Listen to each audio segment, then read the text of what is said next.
So I was speaking to my dad the other day and showed him the garage build, and he mentioned an interesting garage door solution that might work to do a temporary. It's a hangar style door, and tarp on both sides, and use the air in the middle as insulation. Just to try to keep the air in the middle standing completely still, it should work pretty good. I hope so. I'm gonna try build that, at least. We'll see how it goes.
or I mean my dad is a genius.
Now it's loose.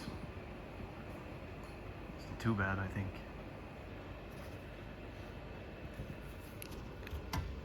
I was surprised I didn't hear any settling, like cracking or movement in anything. I was for sure prepared to hear some cracking. I wrote down a measurement when the beam was totally free, when it was just a beam, and made a mark where I aimed.